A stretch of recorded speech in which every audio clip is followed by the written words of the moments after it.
Assalamualaikum warahmatullahi wabarakatuh. Hello everyone, my name is Rifky Perdiansyah. First of all, I want to say thank you to Mr. Erpan as the lecturer of this course, the advanced listening. So on this video, I'm not alone. I am with my friend Dzaky Maulana, and in this video, we will explain about listening skills. Here we divide it into two parts. The first part is now explained by me, and the second part will be explained by Jackie. So for the first part, I will explain the skill from skill 1 until to skill 13. Okay, so for skill 1, the strategies. Skill 1, focus on the last line. Okay. So listening questions are often based on the last line of a conversation. So you should focus on the last line to find a key information. So like the example in this file, the first man said, Billy really made a big mistake this time. And the woman said, yes, he forgot to turn in his research paper. What does the woman say about Billy? So you should focus on the last line. That is, forgot to turn in his research paper. So the answer is D. He didn't remember to submit his assignment. He forgot to turn in his research paper. So that means he didn't remember. He forgot. He didn't remember. Okay, so you should pay attention to the intonation in the last sentence as it often indicates an intention or dedication. Okay, like the first is the last line of the dialogue probably contain the answer to the question. Listen to the first line of the dialogue. Be ready to focus the last line of the dialogue because it is probably contain the answer. Repeat the last line in your mind as you read through the answer in the text. Okay, so that's for the skill 1. Let's go to skill 2. So skill 2 is choose answer with synonym. The correct answer often use synonym or similar phrase to those mentioned in the conversation. Okay. Uh, for the example in this paper, why is Barbara feeling so happy? She just started working in a real estate agency. So you should pay attention in the underlined word start working, and you should find a synonym from those words. Expand your vocabulary of synonym to increase your change of understanding this type of question. Like start working. So it means in the B, she began a new job. Start working. She just started working, so that means she began a new job. Now, no, she always liked her work in real estate. She just bought some real estate, or she bought a real estate agency, but she began a new job. That's the correct answer, because the synonym is start working. She began a new job. Okay. So as you listen to the last line of the dialogue, focus on the keyword in that line. Okay, so next in the skill 3, avoid similar sound. Don't get trapped by answer that only sound similar to the word in the conversation but have different meaning. Okay. For example, in this paper, why couldn't Mark come with us? He was searching for a new apartment.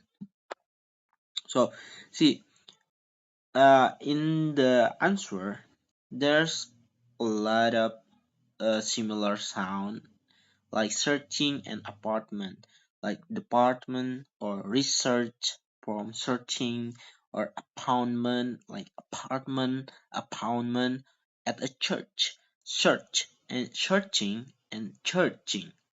So that's a similar sound from the those words. So you should focus on the context of the conversation, not just the individual word. You should focus on the context of the conversation. Why couldn't Mark come with us? He was searching for a new apartment. So you can see in the answer A, he was in the department office. B, he was looking for a place to live. C, he working on his research project. D, he had an appointment at church. So the answer is B, he was looking for a place to live, because you see he was searching for a new apartment. The apartment is place to live, and searching is for looking. The similar word is not always true. Okay, so focus on the context of the conversation. Next, for the uh skill, next skill is skill 4, who, what, where. Okay, so skill 4 is draw conclusion about who, what, and where. Okay, so you should listen for imply information in a conversation to determine who, what, or where. Like in this paper, can you tell what assignment I missed when I was absent from your class? You missed one homework assignment and a quiz. In in this conversation, what the mean? What's mean? You what? Who is the man? So the answer is T, a teacher. So you should make a habit of practicing inference skill from context, not just explicit detail. Okay. So like who, where, and who, what, and where. Like from your class, homework, and a quiz. Like what? Okay. So uh, a man is a teacher because a woman asking about your class, you miss one homework assignment and a quiz, so that's mean a teacher. Okay, so you should make a habit of practicing inference skill from the context. Okay, next for next skill is skill, where is skill 5, listen for who and what in passive. So pay attention to passive sentence that often hide the main subject. So like in this paper, did Shelly go to the bank this morning? Yes, she did. She got a new checking account. So you should understand preposition like by and for to understand the actor of the action. Okay, so what does the moment imply? The answer is C. A new checking account was opened. She got a new checking account. Uh, okay, not Shelly wrote several checks. Shelly wanted to check up on the bank. Shelly checked on the balance in her account. So the answer is a new checking account was opened. She got a new checking account. Like you should pay attention to the understanding, and then like the first skill you should focus on the last line. Also you should focus on the last line. Okay, so next for the skill 6, listen for who and what with multiply now. Identify the relationship between multiply nouns in a sentence. Like in this paper, I heard that Mara replaced Robert in the band. So replace in this example is a multiply noun. Okay, replace. So the answer is D. Mara took Robert place in the band. Not Robert became a new member of the band, or Robert took Mara place. That's not true. Mara didn't have a place. That's not true. So you should know the context from the multiply nouns. Look at the word order in the sentence to understand the relationship between nouns. Okay, next for the skill 7, where the skill 7 is listen for negative expression. Okay, you should identify negative words such as no, not, never, or phrase that reject an idea. Okay, so you should pay attention to intonation and context to ensure the negative meaning is not missed. Like in this paper, the example is they didn't drive slowly on the trip to Maine. So that's mean didn't slowly. That's a quickly, right? So they drove rather quickly. They couldn't have driven more slowly. That's not true. They wanted to travel slowly to Maine. That's not true. They didn't drive to Maine. That's not make sense. So the first A answer, they drove rather quickly. That's a true because didn't slowly.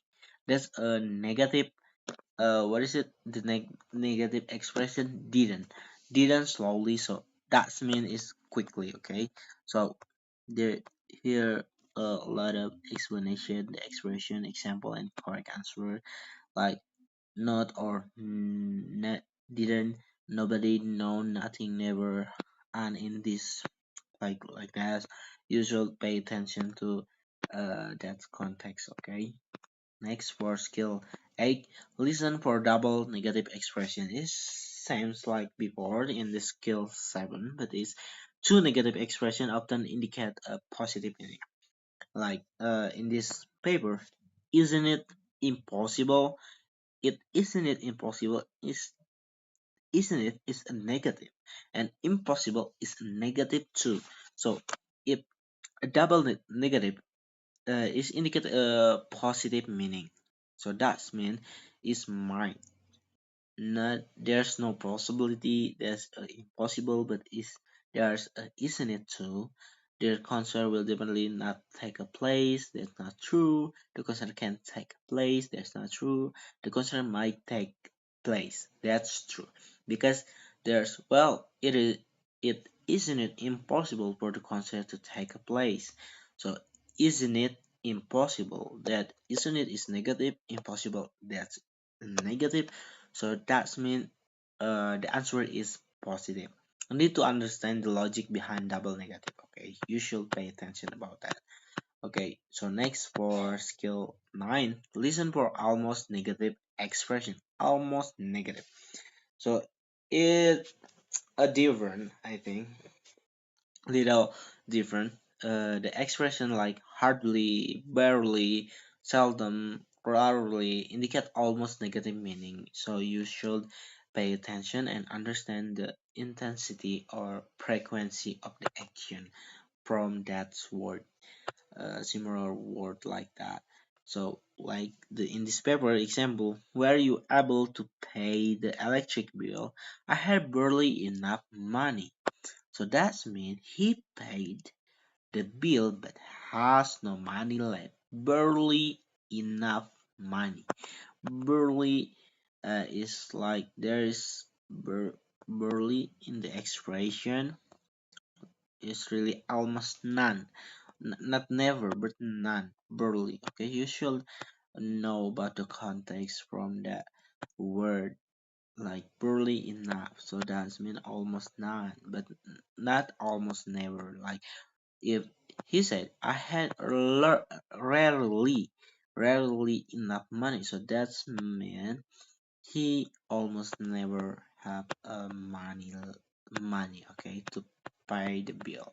Next for the skill 10, listen for negative with comparative. Yeah. So you should look for comparison word in the negative form such as less, less than, not as than as, like that. Uh, like more, like okay. So you should practice understanding comparative praise to capture the relationship between the subject. Like in this paper, no one is more intelligent than she is. So that means he is the smartest student in the class. Student in the class. No one is more intelligent, more intelligent. So that's a comparative. Next, for the next skill is, what is it?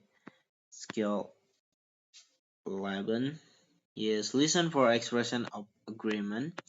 So identify phrases like I agree, that's right, absolutely, to recognize agreement. Okay, you should pay attention to several words like that. Like in this paper, I think that the hypnotist is indefensible. So do I. So like she's agree with the man. So, so do I. You should know about that context. Okay, next for the skill 12. Listen for expression of uncertainty and suggestion. Okay, for the 12, look for expression of uncertainty, like I'm not sure, perhaps, maybe, or suggestion like why don't we, like isn't it, in this paper is going to be rather difficult, isn't it? Yeah, so that means she thinks that it might be hard. That like expression of uncertainty. Okay. So, and the last skill is skill 13. Listen for empathic expression of surprise. Look out for expression like really, no way, you're kidding, or that show a surprise. Okay, like he did get a new car. You should notice the intonation, the change, the often accompanying expression of surprise. Did you see Paul driving around in his Mustang? Then he did get a new car. Paul would not get a new car. So yes, seems like that for the last skill. See, there's express empathic surprise, like be, uh, can do, and anything else. Okay, maybe that's all the last skill that I explained. Next will be explained by my friend Dzaky Maulana. Thank you and happy listening. So, Assalamualaikum warahmatullahi wabarakatuh. My name is Muhammad Dzaky Maulana Putra, and today I will explain about skill number 14, listen for wishes. Conversation about wishes can appear in the short dialogue. The important idea to remember about wishes is that a wish implies the opposite of the wish is true. For you see it in the example on the recording you hear, it's too bad that you have to stay here and work during the school break. And then the man say, I really wish I could go with you and the other to Palm Springs. What does the man mean? In your textbook or on the computer screen, you read, maybe he will go to the other on the trip. He is unable to go on the trip. He's happy to be going on the trip. He's going on the trip but not with the other. And the answer is B. He is unable to go on the trip. In his dialogue, the man wished that he could go with the others on the trip. So the implied meaning is that he is unable to go. The correct answer is the therefore answer B. The following chart outlines the key points that you should know about wishes. So we see in the point an affirmative wish implies a negative reality. A negative wish implies an affirmative reality. And in this example, I wish I had time to help. That meaning not he has not time to help. And I wish I did not have time to help. That mean that he had a time to help. A past tense verb implies a present reality. A past perfect tense verb implies a past reality. For example, I wish he were at home. The meaning is he is not at home. And also the example, I wish he had been at home. The meaning was he or she was not at home. So first, our one of the exercise is, man, do you think he'll be able to have a picnic today? And woman, I wish the sky weren't so cloudy. What does the woman mean? So the woman mean is the sky is too cloudy because it's the opposite of the woman wishes. So next is listen for unsure condition. Conversation containing condition can appear in the short dialogue. The important idea to remember about condition is that the condition implies that the opposite of the condition is true. For example, on the recording you hear that woman, do you think that you'll be able to go on the party? And then the woman say, if I had time, I would go. And the narrator say, what does the woman say about the party? So you can read that we have A, B, C, and D. A, maybe she'll go, or B, she has time, so she'll go. And C, she is going even if she doesn't have time. D, it's impossible to go, and the answer is D. In this question, the condition if I had time implies that the opposite is true. The woman doesn't have time for the party, so it's impossible to go. Therefore, the best answer to this question is answer D. There are also the following box outline the key point that you should know about untrue condition.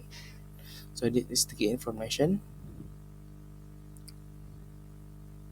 And then we are go to the exercise. So first, the man say, "Are you going to have something to eat?"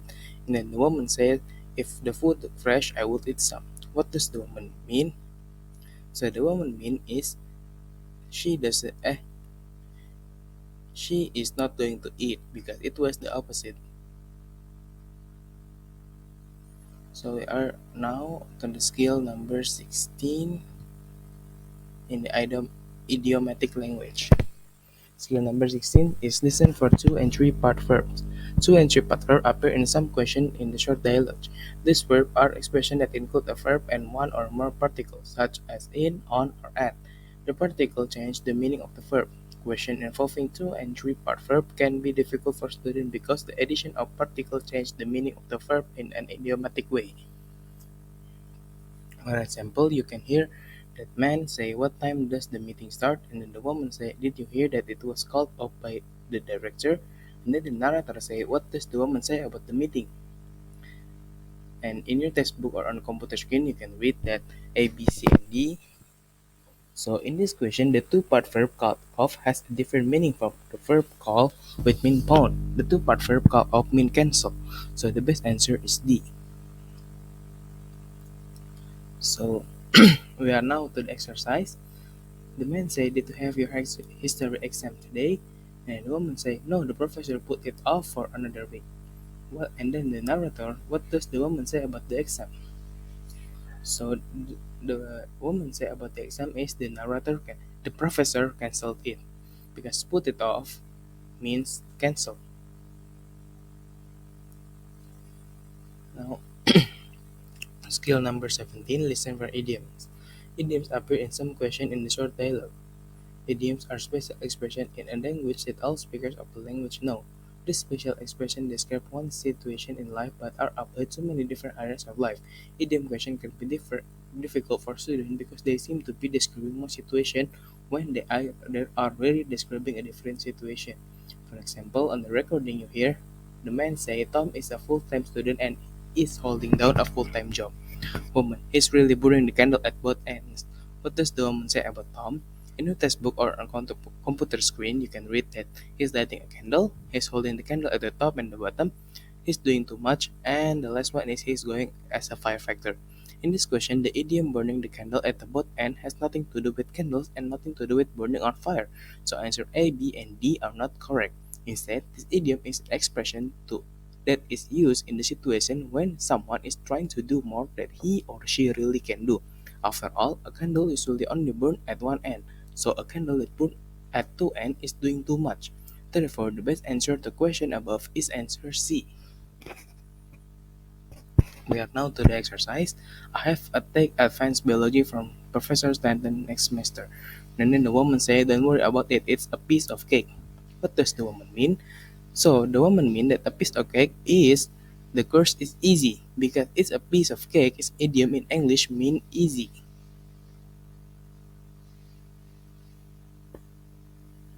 So now we are going to the skill number 18.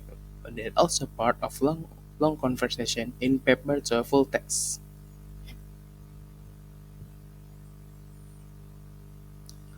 Skill number 18 is anticipate the topic. It is very helpful to your overall comprehension if you have the topic to expect in the long conversation. You should therefore try to anticipate the topic you will be hearing. For example, are the conversation about some aspect of school life or some type of social issue or a trip someone is planning? A helpful strategy is therefore to look briefly at the answer in the textbook. before you actually hear the conversation on the recording, and try to determine the topics on the conversation you will hear.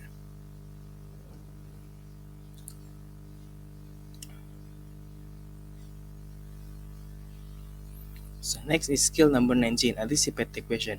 It is very helpful to your ability to answer individual question with a long conversation if you can anticipate what the question will be and listen specifically for the answer to this question. For example, from the paper TOEFL. In your textbook, you can read that A in the airport, B in the library, C in the dormitory, D in travel agent office. You try to anticipate the question, where does the conversation probably take place? In this example, you can be quite certain that one of the questions will be about where the conversation take place. Since you are sure that this is one of the questions, you can listen carefully for clues that will give you the answer. This example shows that a helpful strategy is therefore to look briefly at the answer at the textbook before you actually hear the conversation on the recording and try to determine the question that you will be asked to answer.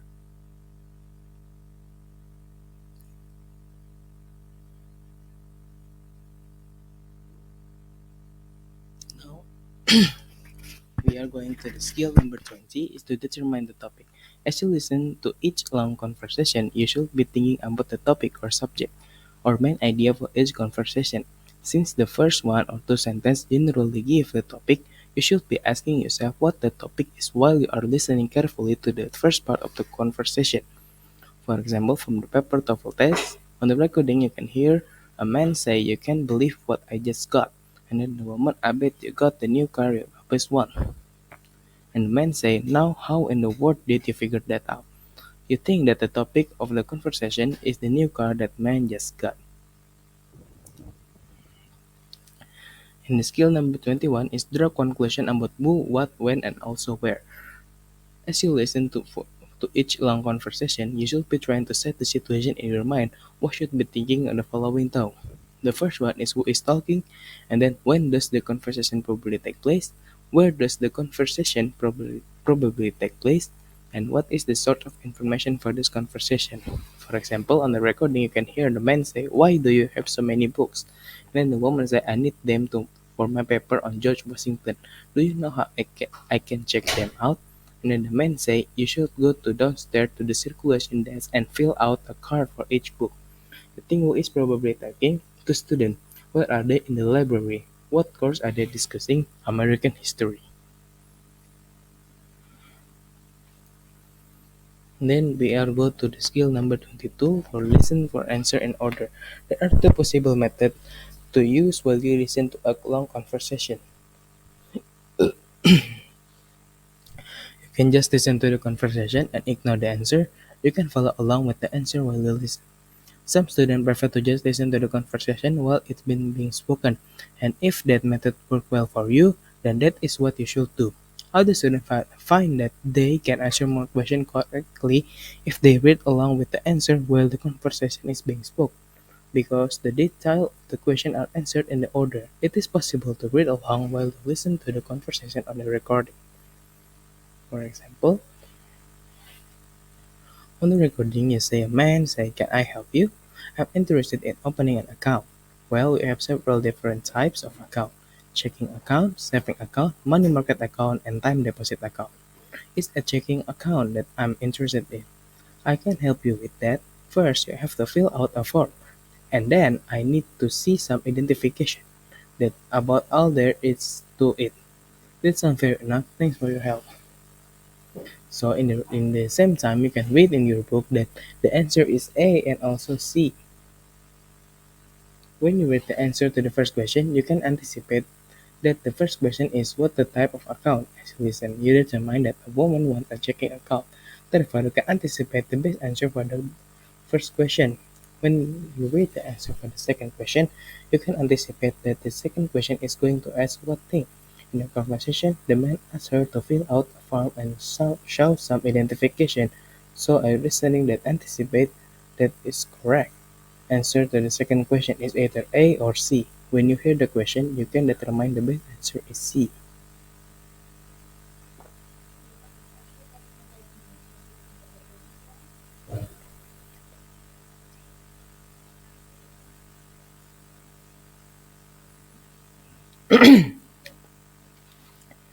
Now we are going to skill number 23 in the long topic. It is very helpful to you overall comprehension if you know what the topic to expect.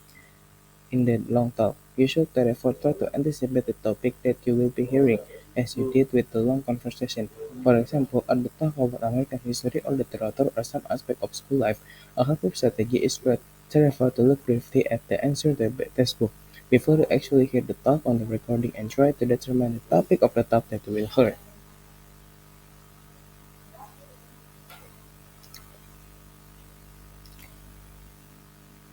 So, skill number 24 is anticipate the question. It is very helpful to your ability to answer individual questions with long talks. If you can anticipate what the question will be, listen specifically for the answer for this question, as you did with the long conversation. For example, in your textbook, you read A for 2 weeks, B for 3 days, C for 3 months, and D for 3 hours. You try to anticipate the question: how long does the sum? How does how long does that something last? In this example, you can be quite certain that one of the questions will be about how long something lasts.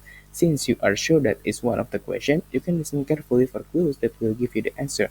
This example shows that a helpful strategy is therefore to looking briefly at the answer in the textbook before you actually hear the talks on the recording and try to determine the question that you will be asked for answer.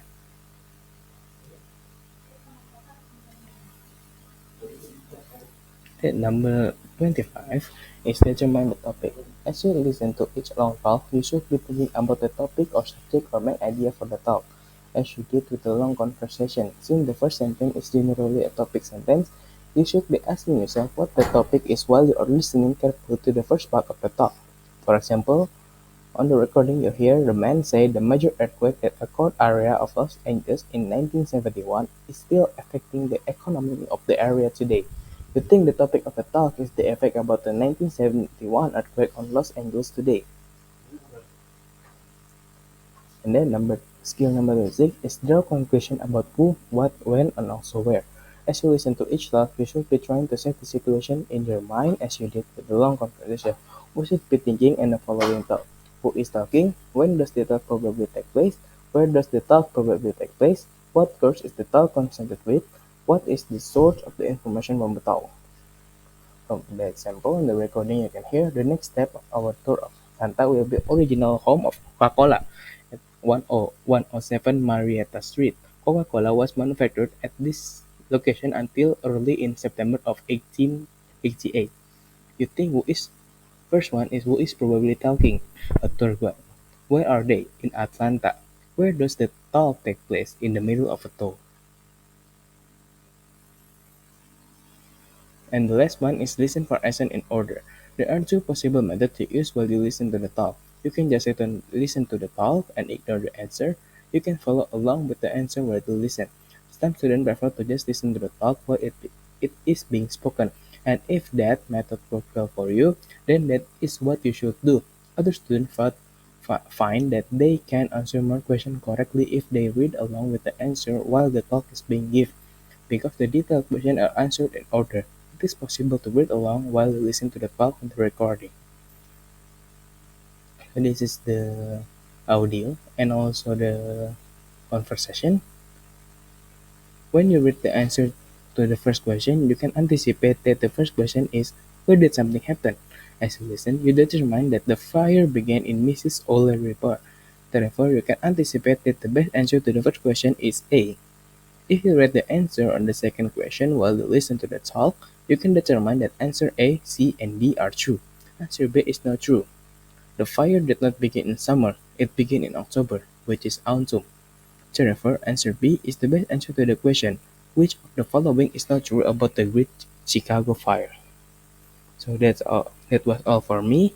I'm Muhammad Dzaky Maulana Putra from class 3C and thank you very much. Wassalamualaikum warahmatullahi wabarakatuh.